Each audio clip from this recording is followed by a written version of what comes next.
They'll tell you ADHD in women looks like daydreaming or trouble focusing or disorganization. But the truth is, what women with ADHD go through is not just quirky forgetfulness. It's a kind of invisible suffering that eats away at self-worth. And most people, including the experts, don't really talk about it. What's hidden is the shame, the deep, corrosive shame of being the one who forgets appointments, who can't stay on top of the bills, who blurts out something that wrecks a friendship, who promises herself over and over that tomorrow she'll be different. And then tomorrow comes and nothing has changed. Now, there's a huge overlap between ADHD and complex PTSD, which is what we normally talk about here. Some of you may have been diagnosed with one or the other. Like, I have CPTSD, but not ADHD. But I study all these things. And what's interesting is how similar the symptoms are. In fact, a lot of experts think complex PTSD, and that's the kind that comes from chronic, intense, ongoing stress, usually during childhood, not always, but that might often be misdiagnosed as ADHD. And I know that a lot of you here are questioning what you really have, but here we don't diagnose. We focus on symptoms and what we can do about them. So if focusing and following through are hard for you, you are in the right place. And definitely you're in the right place if dealing with your symptoms has brought on a lot of shame.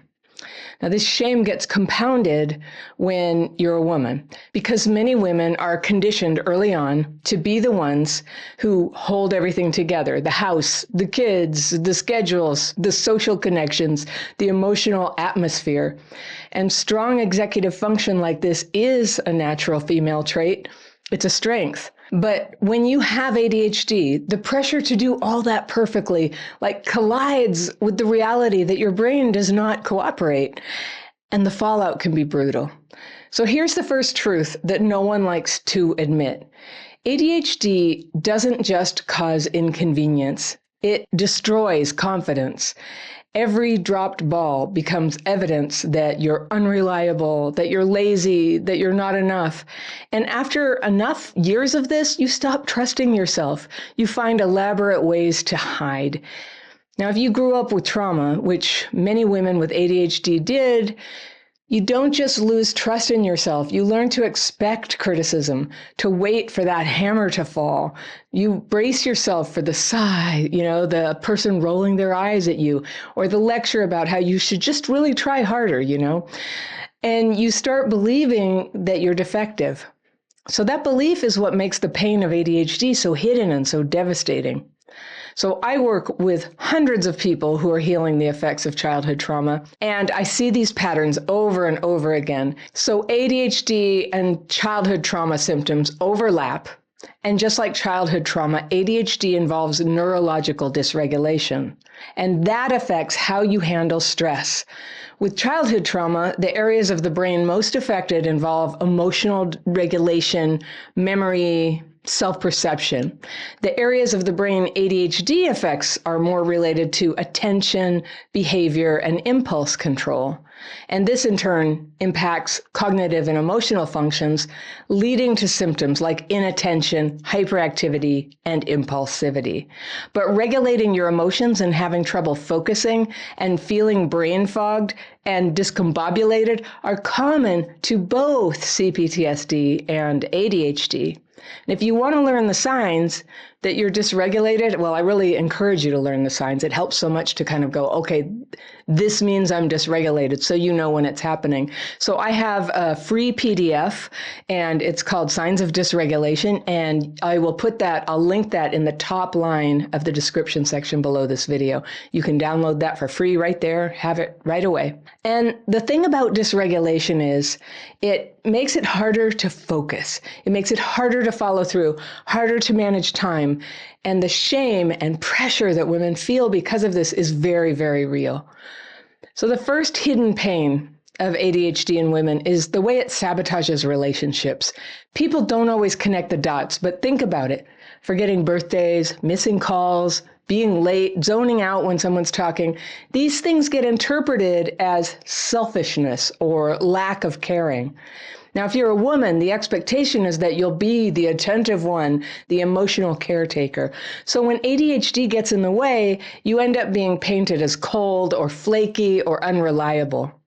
The truth is, you might care very deeply. You just can't always deliver in the way that people expect.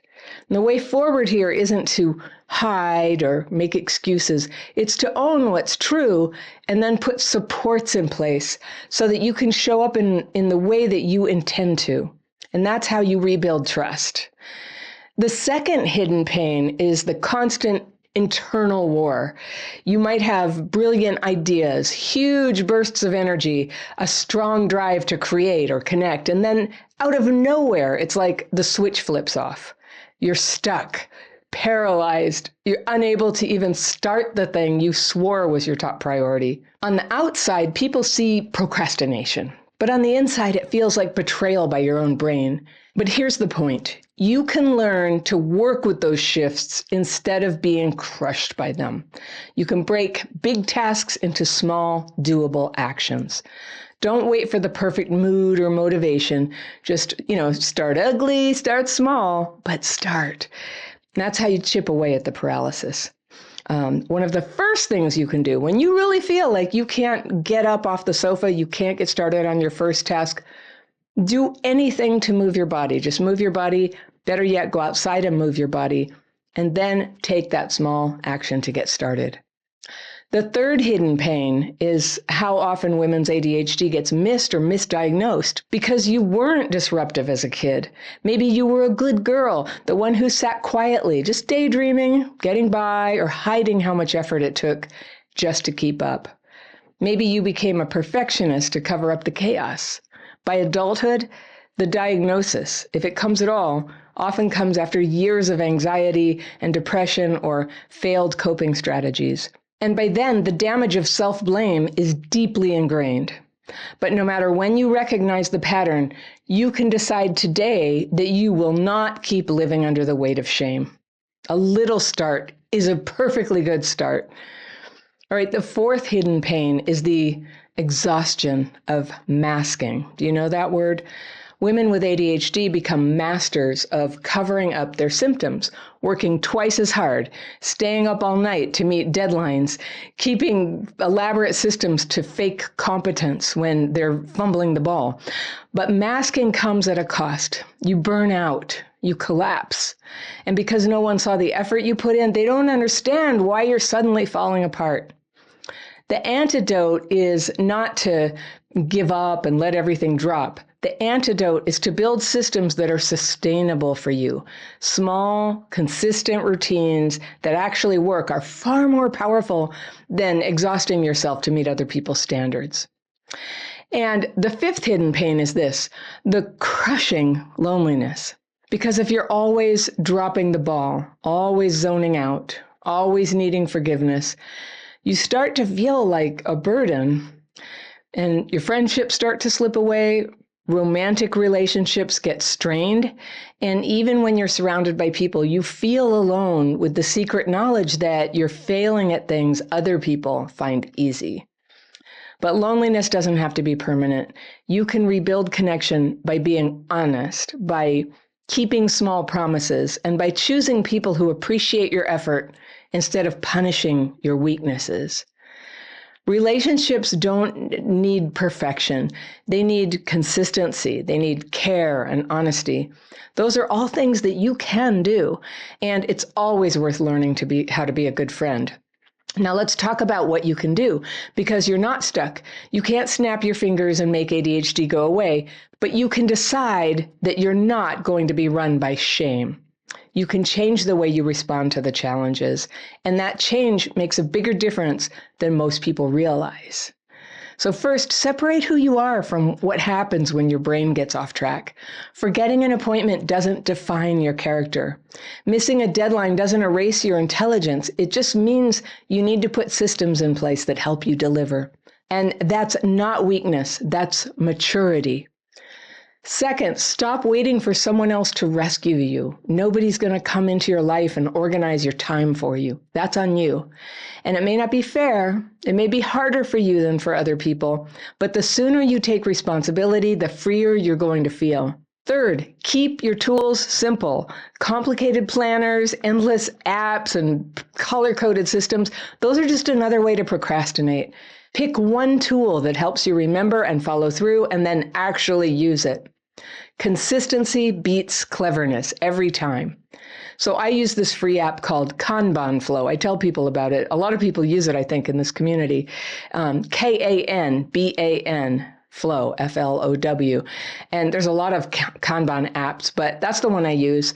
And I love it. I look at it every day, first thing in the morning. I look at it several times a day to keep me on track. And it lets me make columns for each day and create tasks for the day. And, I can type them in there. I can color code them. I use colors to mean how long I think it'll take. A half hour is yellow, 2 hours is blue, that sort of thing. And then I put them in the order of importance. And if I can't get to a task, I can slide it over to the next day. And that works really great for me to keep track of what I have to do. I have a lot of things to do, and I would never be able to hold them all in my head.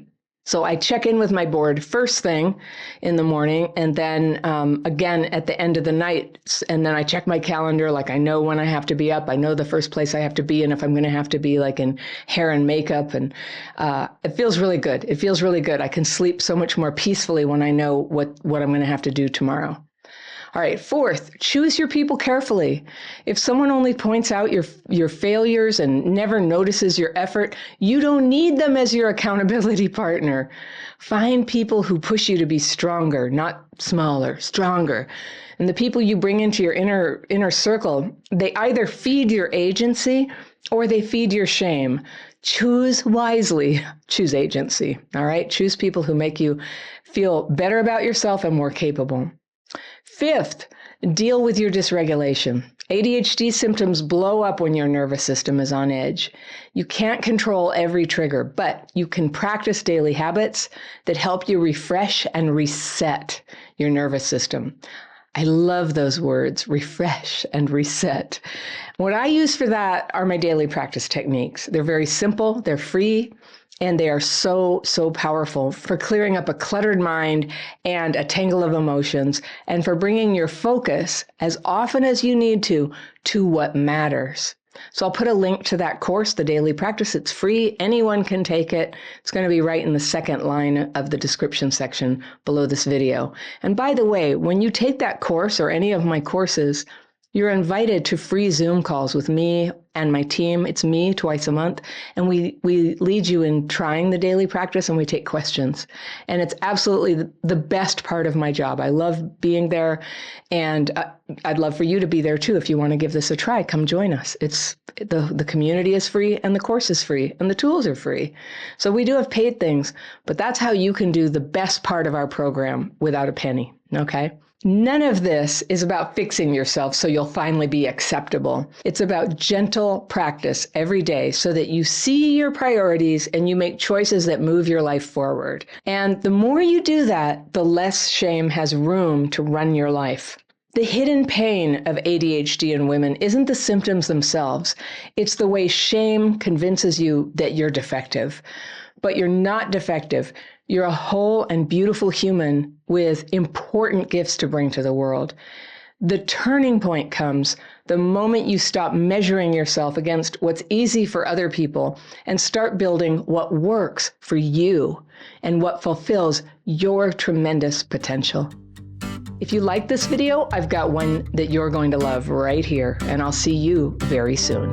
I'll bet that you've told every story in the book to get out of plans. You feel a little piece of your integrity fall away, but the relief feels like it's worth it.